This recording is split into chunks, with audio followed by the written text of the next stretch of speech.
என்ன ரொம்ப இன்ஸ்பயர் பண்ணுறது வந்து Arjun Das. Very promising actor. மாப்பிள்ளை மாதிரி வந்திருக்காருல, நிறைய பொண்ணுக்கு அவர் ப்ராமிஸ் பண்ணியிருப்பார். நான் உன்னை கல்யாணம் பண்ணிக்கிறேன் சார். சும்மா கூச்சப்படுற மாதிரி நடிக்காதீங்க சார். நமக்கும் தெரியல, அதெல்லாம் கிராஸ் பண்ணி தானே வந்திருக்கோம். அஜித் சார் படம் பார்க்கும்போது அர்ஜுன் தாஸை ரசிச்சிருப்பாருன்ட்டு நான் முன்னாடியே பேசுகிறதுக்கு காரணம் வந்து பாம்பேக்கு போகிறேன். அதில் கூட ஒரு பாம்பு இருக்குது பாருங்க. நான் இந்த நிகழ்ச்சிக்கு வருவேனா இல்லையான்றதை வந்து தயாரிப்பாளர்களுக்கு கொஞ்சம் சின்ன டவுட் இருந்தது. நான் வர வழியில் என்னுடைய கார் வந்து பஞ்சர் ஆகி ஒரு ஆட்டோ பிடிச்சி தான் இங்கே வந்து சேர்ந்தேன். அவ்வளவு முக்கியத்துவம் வந்து இந்த நிகழ்ச்சிக்கு. முதல்ல இந்த பாம் படத்தை பற்றி என்ன பேசுகிறது அப்படின்னு ரொம்ப நேரம் யோசித்தேன். ட்ரைலர் பார்த்த உடனே இது எப்படி பேசுகிறது, என்ன பேசுனா அது சரியாக இருக்கும், அல்ல என்ன பேசாமல் இருக்கணும், அது எவ்வளோ பூடகமாக பேசுகிறது அப்படின்னு தெரியல. அதனால் வாயு பகவானை வணங்கிவிட்டு என்னுடைய பேச்சை துவங்குகிறேன். முதல்ல இந்த பாம்னு ஒரு டைட்டில்னோன்னா நான் நினச்சேன் ஏதாவது ஒரு பாம் கலாச்சாரம் சம்மந்தப்பட்டது போல இருக்குது. அப்படின்னா நான் கூட ஹவுஸ்ஃபுல்னு ஒரு படம் பண்ணியிருக்கேன். கோயம்புத்தூர் பாம் பிளாஸ்ட்டை வச்சுக்கிட்டு ஹவுஸ்ஃபுல்னு ஒரு படம் பண்ணி தேசிய விருதுலாம் வாங்கியிருக்கேன். அந்த மாதிரியான ஒரு விஷயத்தை எடுத்திருப்பாங்களோ அப்படின்னு சொல்லிட்டு முதல்ல இந்த ட்ரெய்லரை பார்க்குறதுக்கு முன்னாடி இருந்தது. அப்புறம் இந்த மாதிரியான ஒரு டைட்டிலை செலக்ட் பண்ணணுன்னா அந்த டைரக்டர் விஷால் வெங்கட் வந்து பெரிய குசும்பனாக இருக்கணும்னு நினைக்கிறேன். அவர் மிகப்பெரிய குசும்பனாக இருந்தால் மட்டும்தான் இந்த மாதிரி ஒரு டைட்டிலை செலக்ட் பண்ண முடியும்.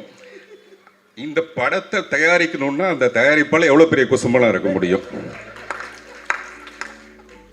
அவர் சுகுமார் பாலகிருஷ்ணன், அவர் எப்பவுமே வேஷ்டி சட்டையில் இருப்பார். இதுக்கு சம்மந்தம் கிடையாது. நான் சொல்கிறேன், அவர் ஏதோ உப்பு சத்தியாகிரகத்துக்கு போகிற மாதிரியே தான் இருப்பார் எப்போவுமே.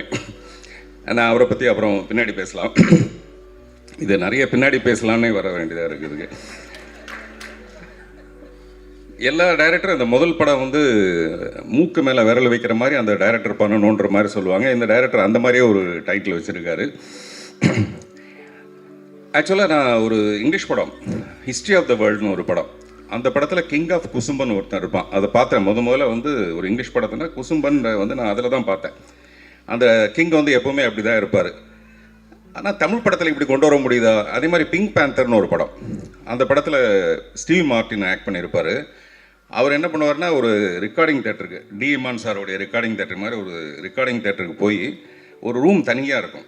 ஆனால் அந்த ரூம் வந்து தனியாக இருக்குன்னு ஒரு நினச்சிக்கிட்டு அந்த ரூம்குள்ளே போயிட்டு ரகசியமாக ஒரு வேலையை செய்வார். செஞ்சால் அது வெளியில் ரெக்கார்டிங் தேட்டர்னே அவருக்கு தெரியாது. 5.1 ஸ்டீரியோவில் வந்து அந்த சத்தம் வெளியில் வந்துடும். இந்த மாதிரி படங்கள் தான் நம்ம பார்த்துருக்கோம். ஆனால் இது தமிழ் படத்தில் பண்ணுற தைரியம் வந்து எப்படி ஒருத்தருக்கு இருக்குன்றதே எனக்கு ரொம்ப ஆச்சரியமாக இருந்தது. சில நேரத்தில் நம்ம வண்டி காரில் வந்துட்டு இருக்கும்போது பார்த்தீங்கன்னா திடீர்னு அந்த மாதிரி ஒரு பாம் பிளாஸ்ட் ஒன்று வந்துடும். அது யார் செஞ்சாங்கன்னு தெரியாது. நம்ம மெதுவாக கண்ணாடி அப்படி இறக்குவோம். ரொம்ப ஒரு பயங்கரமான ஒரு சூழ்நிலை ஏற்படும். இதெல்லாம் வந்து சினிமாவில் சொல்கிறதுங்கிறது ரொம்ப ரொம்ப கஷ்டமான விஷயம். ஆனால் முழு படம் பார்க்கும்போது தான் நமக்கு தெரியும் இந்த படத்தில் வந்து நிறைய அன்பு தான் டீல் பண்ணியிருக்காங்கன்னு. அவர் சக்தி ஃபிலிம் ஃபேக்ட்ரி ஒரு எனக்கு ரொம்ப நெருங்கிய நண்பர். அவர் எப்பவுமே ஒரு படத்தை செலக்ட் பண்ணணும்னா முதல்ல ஒரு பேக்ரவுண்டு பார்ப்பார். அந்த ப்ரொடியூசருடைய பேக்ரவுண்ட் சரியாக இருக்கா, படத்தை கரெக்டாக ரிலீஸ் பண்ணிட்டு வரா, கண்டென்ட் எப்படி இருக்குது அப்படின்னு பார்ப்பார். இந்த கண்டென்ட் வந்து அவ்வளோ பிடிச்சிருக்கு அவருக்கு, இல்லை அந்த கண்டென்ட்டை வந்து ஜீரணிப்பாங்களா. இது வந்து ஜீரணத்துக்கும் அஜீரணத்துக்கும் நடுவில் நடக்கிற ஒரு பிரச்சனை இந்த டைட்டில்ங்கிறது. மிஸ்டர் டி இமான், நான் டீன்ஸில் அவரோட ஒர்க் பண்ணதுக்கு அப்புறமேல மறுபடியும் வேற ஒரு மியூசிக் டைரக்டரோட ஒர்க் பண்ண முடியுமாங்கிறதே எனக்கு ஒரு சந்தேகம் ஆயிடுச்சு. அந்த அளவுக்கு ஒரு டார்லிங் தான் அவர் டி இமான். இங்கே பேசும்போது சொன்னாங்க A centre, B centre, C centre வரைக்கும் அவர் கவர் பண்ணுவார்னு. எனக்கு தெரிஞ்சு அவர் டி சென்டர் வரைக்கும் கவர் பண்ணுவார். அதனால தான் அவர் பேர் டி இமான்னு வச்சாங்க. தேவர் மகன் படத்தில் அந்த இஞ்சி இடுப்பழகா சாங்கில் பாட சொல்லும்போது ஏன் நீ பாட மாட்டேங்கிற, இல்லைங்க வெறும் காற்று தான் வருது அப்படின்னு அவங்க சொல்லுவாங்க. அந்த மாதிரி ஒரு சுச்சுவேஷன் இந்த படத்தில் இருக்குமோ, அதுக்கு ஒரு பாட்டு போட்டிருப்பீங்களோ அப்படின்னு நினச்சேன். காத்து வாக்கில் 2 காதல்னு ஒரு படம் வந்தது சமீபத்தில். அந்த மாதிரி இந்த படத்தில் எத்தனை காதல்னு எனக்கு தெரியல.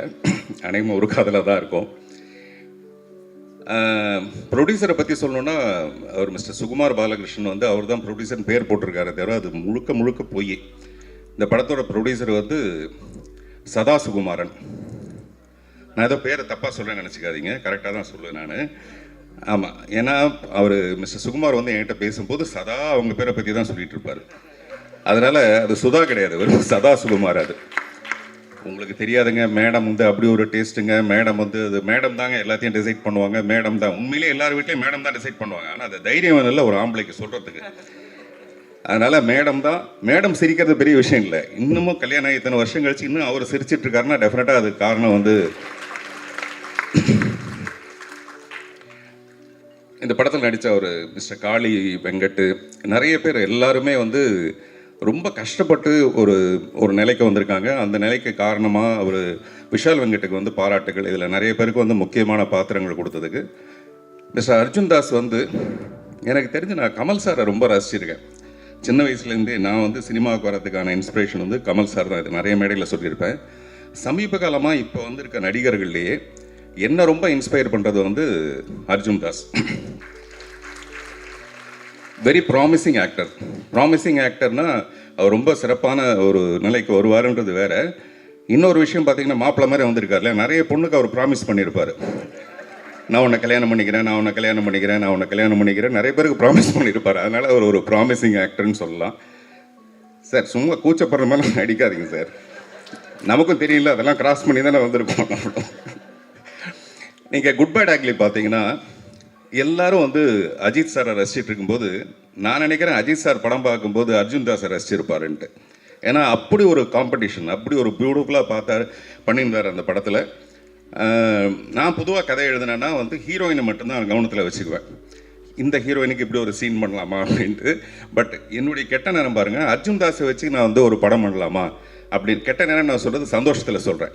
ஹீரோயின் எல்லாம் மறந்துட்டு ஒரு ஹீரோவை சென்டர் பண்ணி அர்ஜுன் தாஸை சென்டர் பண்ணி ஒரு படம் பண்ணலாமா. நான் அர்ஜுன் தாஸ்கிட்ட கூட நேற்று சொன்னேன், அதுக்கான வாய்ப்பு இப்போவே அவர் சொல்கிறார் ஜூன் வரைக்கும் டேட் இல்லைங்கன்றாரு. இந்த படம் வந்ததுன்னா 27 ஜூன் வரைக்கும் டேட் இல்லைன்னு சொல்லுவார். சில நேரத்தில் தோற்று போனால் கூட பரவாயில்ல, நம்ம ஆசைப்படுறதுல ஒன்றும் பெரிய தப்பு இல்லை. அதனால் நான் கதை சொல்கிறேன். சிவாத்மிகா வந்து நான் சின்ன பையனால பார்த்துருக்கேன். இல்லை, அவங்க ரொம்ப சின்ன பொண்ணாக இருக்கும் போதுலேருந்து நான் பார்த்துருக்கேன். இந்த ஷாக் இருக்கு இல்லையா, அந்த ஷாக்காக தான் நான் அப்படி சொன்னேன். நான் ரொம்ப ஆசைப்பட்டேன் அவங்க டெஃபினட்டாக ரொம்ப சிறப்பான ஒரு நிலைமைக்கு வருவாங்க. அது இந்த படத்துக்கு அப்புறமேல வரும்போது சந்தோஷமாக இருக்கும். அதே மாதிரி பொதுவாக ஒரு படம் வந்ததுக்கு அப்புறமேல இந்த படத்தோட வெற்றியை பற்றி எல்லாரும் குசு குசுன்னு பேசுவாங்கன்னு நினைக்கிறேன். இந்த படம் நல்லா இருக்குது, டெஃபினட்டாக பாருங்கள் அப்படின்னு காதோட காது வச்சு குசு குசுன்னு பேசுவாங்கன்னு நான் நினைக்கிறேன். அதே மாதிரி சில படங்களை வந்து நம்ம அப்புறம் பார்த்துக்கலான்னு விடுவோம்ல, அந்த மாதிரி இந்த படத்தை பின்னால் பார்த்துக்கலான்னு விட்டுற வேண்டாம் யாரும். இந்த படம் உடனே வெற்றி அடைஞ்சதுன்னா, இப்போ கூட ஒரு சக்தி சார் சொன்னார், ஒரு பெரிய சேனல் ஒன்று தொடங்க போகிறாங்க. அதில் கூட பார்த்திங்கன்னா பெண்களுக்கு தான் முக்கியத்துவம். நான் முதல்ல சொன்னேன் இல்லைங்களா, அதே சதா கதை தான் அது. அதனால் பெண்களுக்கு தான் அதில் முக்கியத்துவம். இந்த ப்ரொடியூசர் வந்து நிறைய படம் பண்ணுவாங்க, அதுக்காகவாது டெஃபினட்டாக இந்த படம் வெற்றி அடையணும். அப்படி நிறைய படம் பண்ணும்போது பொதுவாக ஒரு படம் வெற்றி அடைஞ்சதுன்னா பார்ட் 1, பார்ட் 2, பார்ட் 3ன்னு எடுப்பாங்க இல்லையா. இந்த படத்தை பார்ட் 1, பார்ட் 2, பார்ட் 3 அப்படின்னு எடுப்பாங்க. நன்றி, வணக்கம். நான் கொஞ்சம் முன்னாடியே கிளம்ப வேண்டியதாக இருக்குது. எல்லாருக்கும் நன்றி. தேங்க்யூ.